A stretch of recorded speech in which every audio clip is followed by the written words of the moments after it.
यूं तो आपने लता मंगेशकर जी के कई किस्से सुने होंगे। उन्होंने जिनके साथ भी काम किया उनके पास कुछ ना कुछ है जो उन्होंने लता जी से सीखा। आज जो किस्सा मैं आपको सुनाने वाली हूँ, ये उस सिंगर का एक्सपीरियंस था जो खुद क्लासिकल म्यूजिक में ट्रेंड सिंगर है और कोशिश कर रहे थे कि लता जी के साथ डुएट है तो सब बारीकियों को ध्यान में रखकर ये भी गाना कमाल का गाएं। लेकिन गीत ओके हो ही नहीं रहा था। तभी लता जी ने जाते जाते इनसे सिर्फ एक बात कही, और वो बात इनके प्लेबैक सिंगिंग करियर की सबसे बड़ी सीख थी। प्लेबैक सिंगर क्या होता है, उस सवाल का जवाब लता जी की उस बात में छुपा था। क्या था ये किस्सा, कौन थे वो सिंगर, हुआ क्या था, आज की यही है कहानी, फिल्मी पर सच्ची। इंडस्ट्री में ऐसे बहुत से सिंगर्स हैं जिनके प्लेबैक सिंगिंग करियर की शुरुआत लता जी के साथ हुई, जिनमें से एक रूप कुमार राठौड़। इनका पहला गीत इन्होंने लता जी के साथ रिकॉर्ड किया। शशिलाल नैयर साहब की फिल्म थी अंगार 1992। इसमें म्यूजिक लक्ष्मीकांत प्यारेलाल का था और ये गीत आनंद बख्शी साहब ने लिखा था। ये गीत कभी पर्दे पर आया नहीं, बोल थे इतनी जल्दी ये मुलाकात गुजर जाती है। यानी ये गीत पिक्चराइज नहीं हुआ, आप इसे यूट्यूब पर सुन सकते हैं। ये प्लेबैक सिंगर के तौर पर इनका पहला ही गीत था। फिर एक और मौका आया फिल्म लेकिन के साथ। हृदयनाथ मंगेशकर जी का म्यूजिक था, गीत सुरमई शाम आए। ये गीत इन्हें गाने के लिए ऑफर हुआ था, लेकिन उस वक्त ये गजल गायकी और स्टेज से इतना जुड़े हुए थे कि इन्होंने उसे गाने के लिए मना कर दिया कि फिल्म्स में गाना नहीं है। वो गीत सुरेश वाडेकर जी ने गाया। उसमें गीत सोलो होता, लेकिन प्रोड्यूसर उस फिल्म की लता जी भी थी, तो मैंने इस बात को मेंशन किया। अब किस्मत को कुछ और मंजूर था। एक फिल्म बन रही थी लाल सलाम 2002 की। इसमें भी हृदयनाथ मंगेशकर जी का म्यूजिक था। इसमें इन्हें एक बार फिर गाने का ऑफर आया।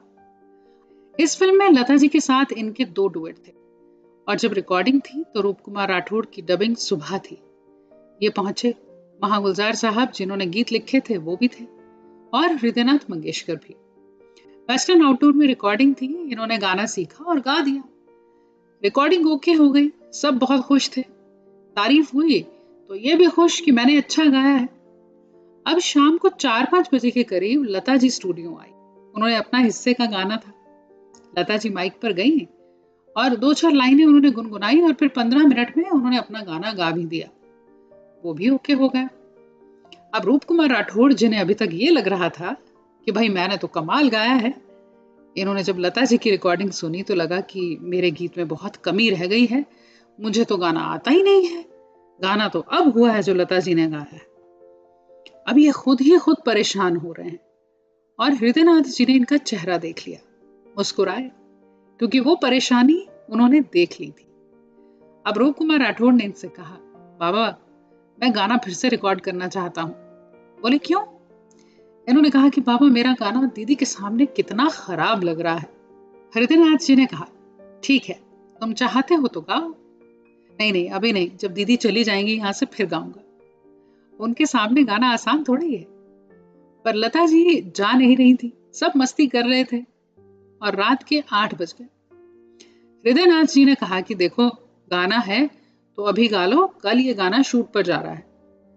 अब रूप कुमार राठौड़ बोले चलो ठीक है अभी गा लेता हूं। माइक पर गए, मुखड़ा हो गया, अंतरे में एक जगह जाकर ये अटक गए। अब लता जी कुछ इस तरह से रिकॉर्डिंग स्टूडियो में बैठी थी कि वो थोड़ा सा एक तरफ झुकती तो इन्हें देख सकती थी शीशे से, जैसे इस तरह से थोड़ा कि हाँ इस तरफ शीशा है।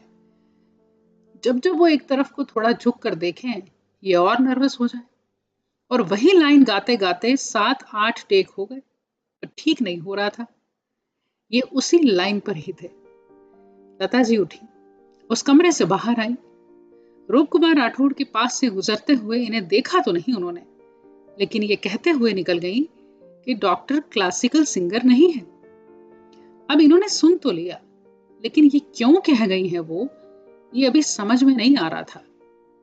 और फिर इन्हें ध्यान आया कि जिस कैरेक्टर के लिए ये गा रहे हैं वो फिल्म में एक डॉक्टर है और वो इतनी बारीकी से थोड़ी गाएगा क्लासिकली। ये बात इन्हें समझ आ गई और इन्होंने उसे सीधे सीधे फिर कोमलता के साथ गाया। पहला ही टेक, उसके बाद वो क्या हो गया।